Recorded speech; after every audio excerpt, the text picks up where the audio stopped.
What's up everyone, I'm Alex from Boards, Bikes, and Hikes, and I just got back from a weekend trip to Colorado. I was super pumped to get out to Colorado early season, get some early season turns, go on and start getting my snowboard legs back, and all in all just, go on and get myself ready for this snowboard season. But one of the things I was most excited about this trip was to finally get to test out my Hero 10 taking it snowboarding.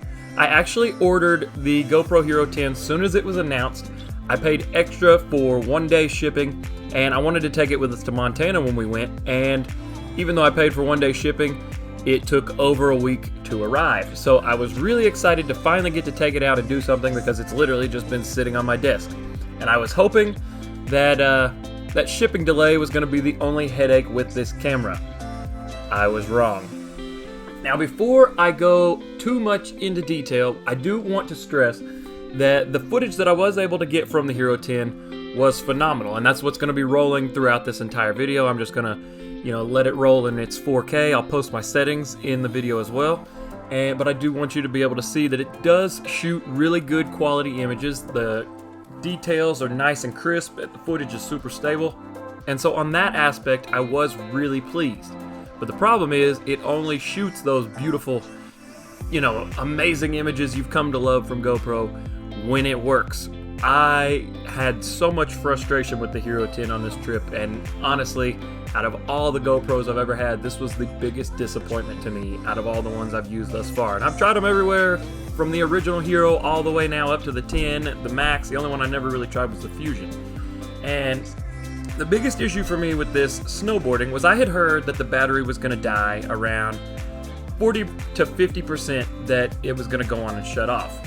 For me, that wound up being 60 to 70%, and the whole time we were in Colorado, it ranged anywhere in the morning from the upper teens to the 30s, which I don't think is that cold, considering I was able to use a Max last year in Colorado in the negatives, and I was able to get a whole day out of like a battery and a half, versus this one, I was dying at 60, 70%. I was only able to get 2 hours, if that.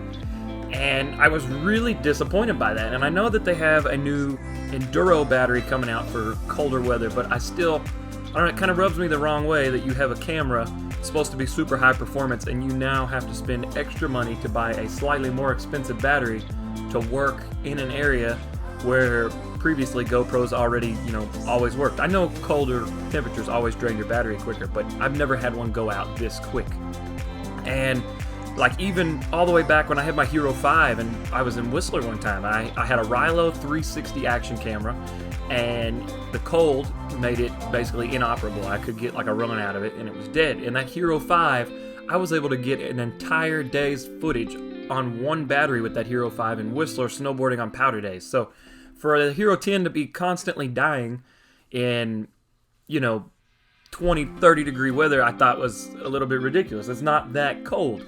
And it's supposed to be, an extreme action camera. And I even, at one point when we were at Arapahoe Basin on our very first day, it was cloudy and overcast and windy, and I went up top, wanted to do a top to bottom run with it, and it died almost 30 seconds into the run. And I was like, all right, no big deal. That battery I had used it for a couple runs already. So I got back on the chairlift, loaded in a fresh battery, went all the way back up to the top, and it recorded for 26 seconds, and then that battery was saying it was dead. And that battery was 100% charged when I put it in. I checked. I had charged it the night before. I checked the screen, and it died 26 seconds in. So that top to bottom run was just lost, and it's really irritating to me.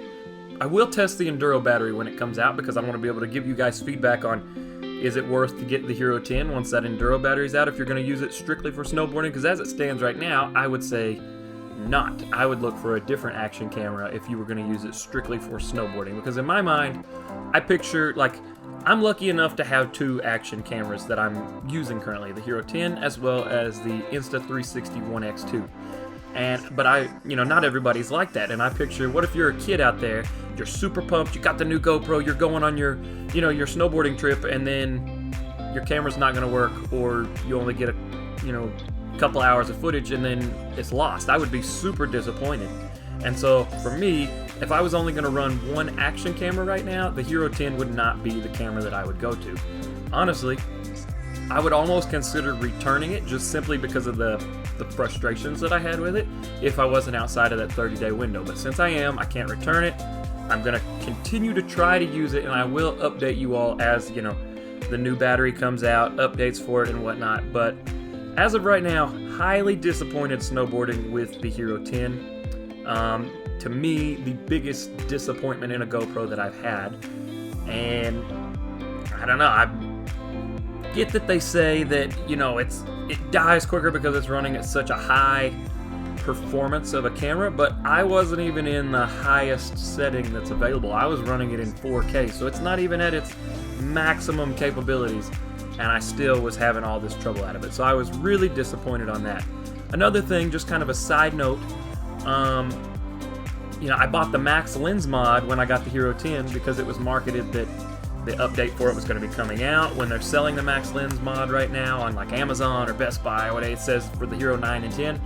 And again, now the camera's been out since, you know, September, and there's still no Max Lens mod support. So that was highly disappointing to me as well, because I wanted to shoot in the Max Lens mod, and then there was supposed to be an update, and I think it comes out later this month, where you're going to be able to get that super view in the 5.3K, and that's still not out yet either. And so that's why I was running it in the 4K, because when I'm snowboarding, I like that super view look because you can get to, you know, see all the scenery and whatnot. So I hope you were able to find this video helpful.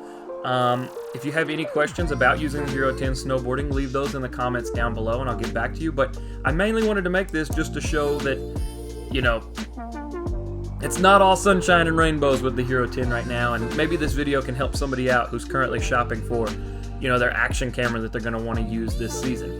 Again, it's not a bad camera. It does do great footage. The issue for me is it only gets that great footage when it works, and then now whenever that Enduro battery comes out, that's $25 a battery I'm now going to have to spend, and it's still going to, even with that battery, you're going to need multiple batteries to get through a day. So all in all, not super impressed with the Hero 10 thus far. I hope that some updates and some more support and stuff comes out to make that a little bit better, but for now, the Hero 10 for me is a pretty big disappointment. Thank you guys so much for watching. If you did find this video helpful, please smash that like button, subscribe. Again, I'm Alex from Boards, Bikes, and Hikes. I post weekly all sorts of outdoorsy biking, hiking, snowboarding, action camera, anything, you know, anything in that realm. So thank you guys so much for watching, and I'll see you all in the next video soon.